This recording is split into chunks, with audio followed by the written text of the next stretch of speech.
Abraham Lincoln எத்தனை பேருக்கு தெரியும்? பரவாயில்ல, பக்கத்து வீட்டுக்கார் மாதிரியே கை தூக்குனீங்க பார். வாழ்க, கர்த்தர் உங்களை ஆசீர்வதிப்பாராக. சரி, நமக்கு தெரிஞ்ச அதே ஆளை பத்தி தான் பேச போறோம். ஆபிரகாம் லிங்கனுடைய வாழ்க்கை வரலாறு. அவர் யாரு? அமெரிக்க தேசத்தினுடைய அதிபதிகளில பிரதானமானவராக இருந்தார். இனவெறி அமெரிக்கா தேசத்தை விட்டு ஒழிச்சு போட்டவரே ஆபிரகாம் லிங்கன் தான். அந்த ஆபிரகாம் லிங்கனுடைய குடும்பம் ரொம்ப ஏழ்மையானது, ரொம்ப தரித்திரத்திற்குரிய குடும்பம். அப்பேற்பட்ட ஆபிரகாம் லிங்கன் 14 வயசுல அம்மா கூட விறகு வெட்டி கொண்டு போய் பேக்கரிங்ல பெரிய பெரிய பணக்கார வீட்டுல போட்டாதான் சாப்பாடு. ஆபிரகாம் லிங்கனுடைய குடும்பத்துக்கு பேரே இதுதான். விறகு வெட்டி, படகோட்டி, செருப்பு மூட்டை தூக்குறவன், தேங்காய் ஓடு பொறுக்கிற குடும்பம் இதுதான்.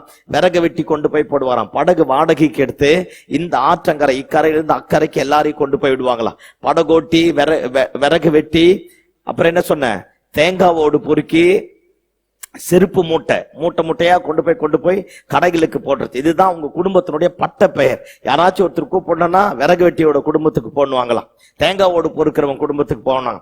14 வயசுல அவங்க அப்பா இறந்துட்டார். சின்ன வயசுல இறந்த உடனே இப்ப குடும்ப பாரம் அம்மா மேல வந்துடுச்சு. இவர் தான் மூத்த மகன், இவருக்கு கீழே தம்பிமாருங்க உண்டு, எல்லாத்து மேலே வந்தது. ஒரு நாள் விறகு வெட்டி தலையில தூக்கிட்டே போறாராம். அவரும் அம்மாவும் போயிட்டு இருக்கிறாங்க. ரொம்ப ஒல்லியா இருப்பார். அந்த பாரம் அழுத்த அம்மாவை பார்த்து சொன்னாராம், என்னால தாங்க முடியலம்மா, இந்த விறகை கொஞ்ச நேரம் போட்டுட்டு அதோ இருக்குது அந்த மரத்து நிழல்ல போய் நிக்கலான்னாங்களாம். இவங்க சொன்ன மரம் அமெரிக்கா தேசத்தினுடைய வெள்ளை மாளிகைக்கு ஒரு 5 கிலோமீட்டர் தூரத்துல இருக்குதான். இவங்க அந்த இடத்துல தான் விறகு வெட்டி தூக்கிட்டு போறாங்க. அப்படி சொல்லியிருக்கிறாங்க. அந்த அம்மா சொன்னாங்களாம், சாமி நம்ம அங்கெல்லாம் போக முடியாது, அங்கெல்லாம் போனா நம்மளை கொன்னுடுவாங்க. அங்க பணக்காரன், செல்வ சீமான், கோட்டீஸ்வரன், பெரிய பெரிய ஆட்கள் தான் அந்த இடத்துல போக முடியும், நம்ம எல்லாம் போக முடியாது அப்படின்னாராம். இவருக்கு பாரம் தாங்க முடியாம விறக போட்டுட்டு அழுதுட்டு, சத்தமா அழுதுட்டு அம்மாவை பார்த்து சொன்னாராம், கடைசி வரைக்கும் விறகு தான் வெட்டணுமா, கடைசி வரைக்கும் படகுதான் ஓட்டணுமா, நம்ம எழும்பவே முடியாதா? அம்மா பாத்தீங்களா, பையனுக்கு என்ன சொல்றதுனே தெரியல.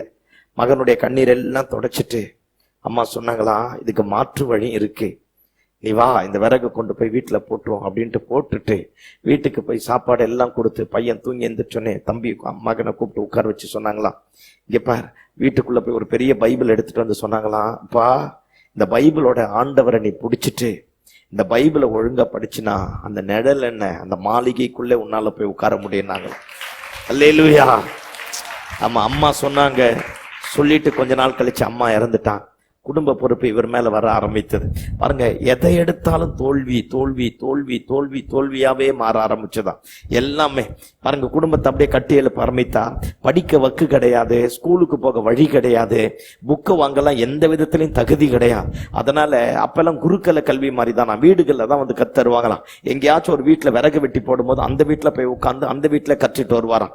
எங்க பசங்க கூட சேர்ந்து அங்கதான் அப்படிதான் கற்று அப்படிதான் படிக்க ஆரம்பிச்சிருக்கிறார். 23வது வயசுல நல்லா படிச்சு ஒரு லாயரா மாற ஆரம்பிச்சிட்டார். லாயரா மாறினா ஒரு கேஸ் கூட வரலையா. அல்லேலூயா, அல்லேலூயா. அதே 23வது வயசுல கல்யாணம் பண்ணாராம். 3 வருஷம் கழிச்சு ஒய்ஃப் இவரை விட்டுட்டு டைவர்ஸ் பண்ணிட்டு போயிட்டாலாம். இப்ப நமக்கு புரியுற மாதிரி பேசுறேன்.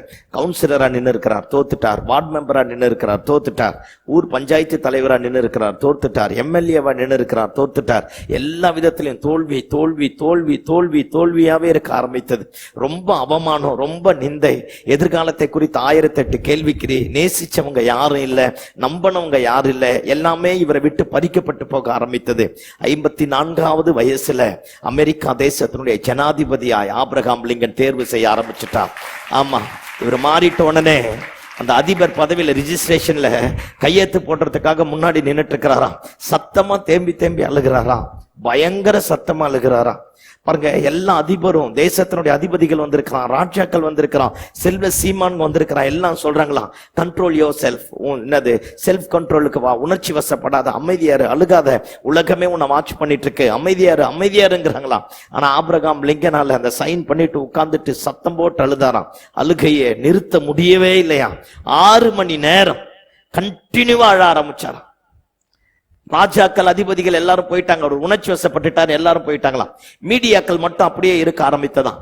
6 மணி நேரம் கழிச்சு மீடியாக்கள் கிட்ட வந்து கேட்டாங்களாம், சார் இவ்வளோ அழுவுறதுக்கு என்ன காரணம், ஏன் 6 hours 6 மணி நேரமா இப்படி அழுதிங்க, உங்களுக்கு என்ன பிரச்சனை அப்படின்னு சொல்லும் போதுதான் திரும்ப அழுதுட்டு சொன்னாராம், 40 வருஷத்துக்கு முன்னாடி இதே வெள்ளை மாளிகையினுடைய ஓரத்துல சுமக்க கூடாத பாரத்தோட, சுமக்க கூடாத வயசுல சுமக்க கூடாத பாரத்தோட நடந்துட்டு போனேன்.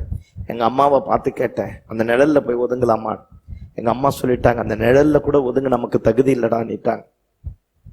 ஆனா வீட்டுக்கு போய் எங்க அம்மா ஒண்ணு சொன்னாங்க, இந்த பரிசுத்த வேதாகமத்தை கொடுத்து, இந்த பரிசுத்த வேதாகமத்தின் ஆண்டவரை நீ பிடிச்சிட்டு இந்த பைபிள் மட்டும் கூட வந்ததுன்னா நிழல் என்ன, அந்த மாளிகைக்குள்ளேயே உன்னை கர்த்தர் கொண்டு போய் உட்கார வைப்பான்னா. நான் எடுத்த எல்லா முயற்சியும் தோற்று போனது. நான் கடந்து வந்த பாதைகள் எல்லாம் நிந்தையும் அவமானமும் மாறினது. நான் நேசித்தவர்கள் எல்லாம் என்னை விட்டு விலகினாங்க. ஆனா இந்த பைபிளுடைய ஆண்டவர் மட்டும் என்னை ஒரு நாளும் கைவிடல, என்னை விட்டு விலகல. என்னைக்கோ எங்க அம்மா சொன்ன காரியத்தை இன்னைக்கு நிறைவேற்ற ஆரம்பித்தா.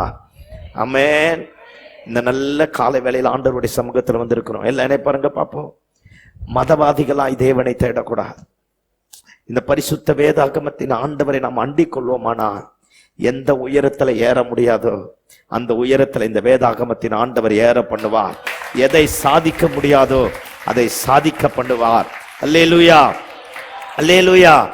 தம்பி தங்கச்சிலாம் கவனிங்க பார்ப்போம். அப்பா அம்மாவை தொல்லை பண்ணக்கூடாது. ஆண்டவரை நம்ப ஆரம்பிச்சுப்பார். ஆண்டவர் வாழ்க்கையை கட்டி எழுப்புவார். 14 வயசு, படிக்க வக்கு கிடையாது, ஸ்கூலுக்கு போக வழி கிடையாது, ஒருவேளை சாப்பாட்டுக்கு வக்கு கிடையாது. அந்த நேரத்துலதான் இந்த பைபிளுடைய ஆண்டவர் வந்தார். இன்னைக்கு பாருங்க, அமெரிக்க தேசத்தினுடைய பிரதான அதிபதிகளில ஆபிரகாம் லிங்கன் ஒருவர். கருப்பினத்தை இனவெறிய, நம்ம ஊர்ல எப்படி ஜாதி வெறி இருக்கோ அந்த மாதிரி அமெரிக்க தேசத்துல இருக்கிற இனவெறிய ஒழிச்சவர் ஆபிரகாம் லிங்கன் தான். சரித்திரத்தையே மாற்ற ஆரம்பித்தார். இந்த நல்ல காலை வேளையில ஆண்டவருடைய சன்னிதானத்துல வந்திருக்கிறோம். எத்தனை பேர் உன்னை ஒதுக்குனாலும், எத்தனை பேர் அவமானப்படுத்தினாலும், எந்த இடத்துல முன்னேற முடியாது, வாழ முடியாது நினைச்சாலும் இந்த பரிசுத்த வேதாகமத்தின் ஆண்டவர் ஜீவன் உள்ளவராய் இருக்கிறார். சத்தமாமேன்னு சொல்லுங்க பாப்போம். அல்லேலூயா. ஆமா, மதத்துக்காக ஆண்டவரை தேடக்கூடா. ஆமா, வெறிக்காக ஆண்டவரை தேடக்கூடா. இதுதான் இந்த உலகத்தை, வானத்தையும் பூமியும் படைத்த ஜீவ வார்த்தை. வானமும் பூமியும் ஒளிந்து போனாலும் இந்த வார்த்தை ஒருபோது ஒளிந்து போகாது. இந்த பைபிள் இருக்கிற ஆண்டவர் மட்டும் நம்மோடு இருந்தா நம்முடைய சரித்திரத்தை மாற்றுவா. நமக்கு எதிராக இருக்கிற நுகங்கள் உடைக்கப்படும், கட்டுகள் அறுக்கப்படும், ஏழ்மை மாறும். எல்லாவற்றையும் மாற்றக்கூடிய ஆண்டவர் உயிரோடு இருக்கிறார். ஆமென். ஆமா, அப்படியே கண்களை மூடி ஆண்டவரை நோக்கி பார்ப்போமா. ஏதோ ஒரு வழி, ஏதோ ஒரு ஏமாற்றம், ஏதோ ஒரு தோல்வி, கடைசி வரைக்கும் இதேதானா, வேற வழி இல்லையா? இந்த நிந்தை, இந்த பலவீனம், இந்த அவமானம், என் குடும்பம் கட்டப்படாதா, என் பிள்ளைக்கு எழும்ப முடியாதா, எங்க அப்பா அம்மா மாற முடியாதா? ஏதோ ஒரு வழி இருக்குல்ல, சிலது சொல்ல முடியலையே, ஏதோ ஒண்ணு இருக்குல்ல. இந்த காலை வேளையில அந்த பரிசுத்தமுள்ள தெய்வம் உனக்காகத்தான் இந்த சபையை உண்டாக்கினா, உனக்காக தான் இந்த கூட்டத்தை உண்டாக்கினா, உனக்காகத்தான் தம்முடைய பரிசுத்தமான இந்த இடத்துல கொண்டு வந்து வைத்தா. உன் சரித்திரத்தை மாற்ற போகிறார், உன் சரித்திரத்தை மாற்ற போகிறார். You are never be the same again. இருந்த மாதிரி கர்த்தர் உன்னை இருக்க விட மாட்டா. எல்லாவற்றையும் கர்த்தர் மாற்ற போகிறார். உன் பிள்ளைங்க மாற்ற போறாங்க, உன் குடும்பம் மாற போகிறது. கடைசி வரைக்கும் விறகு தூக்குறவனாவே வைக்க மாட்டா, கடைசி வரைக்கும் படகோட்டியாவே வைக்க மாட்டா, கடைசி வரைக்கும் கடங்காரனாவே வைக்க மாட்டா.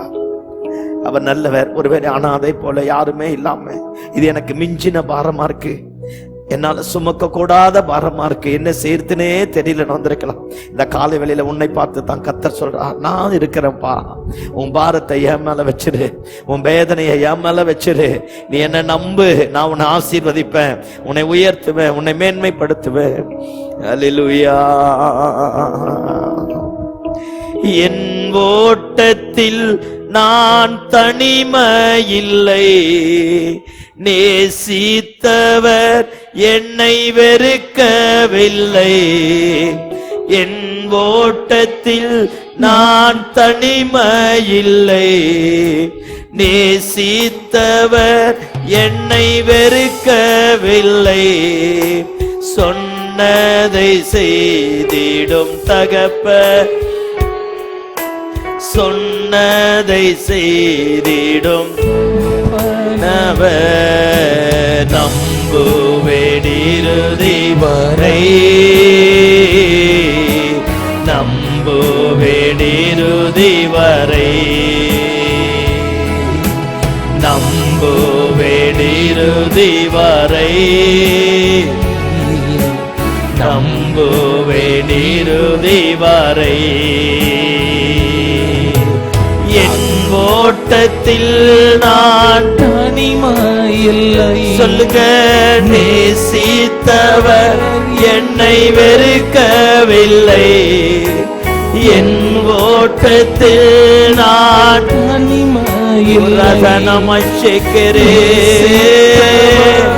என்னை வெறுக்கவில்லை. சொன்னதை செய்திடும் தகப்பனவர். அப்படியே முழங்கால் படிடுவோமா? சொன்னதை செய்திடும் தகப்பனவர் நம்புவேன் இறுதி வரை. நம்புவேன் இறுதி வரை. நம்புவேன் இறுதி வரை. நம்புவேன் இறுதி வரை. யாக்கோபின் தேவன் என் தேவன். நல்ல கண்களை மூடி எனக்கென்றும் துணையவரே. என்னாலும் நடத்துவாரே.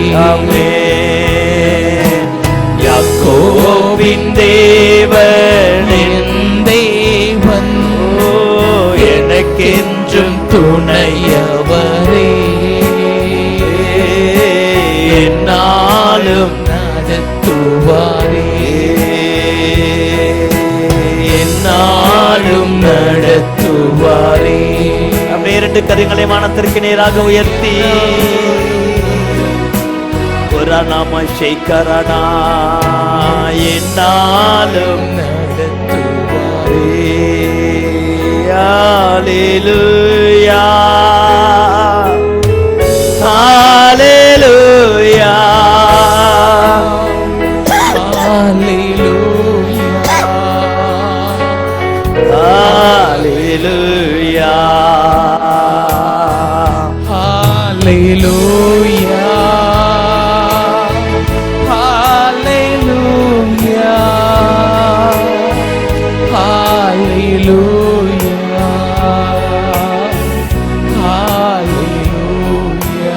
நம்புவேன் என் இயேசு ஒருவரை.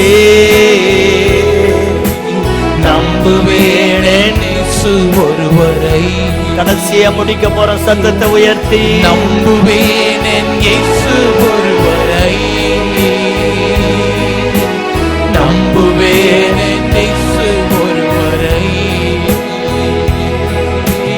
நம்புவேன் என் இயேசு ஒருவரை. நம்புவேன் என் இயேசு ஒருவரை.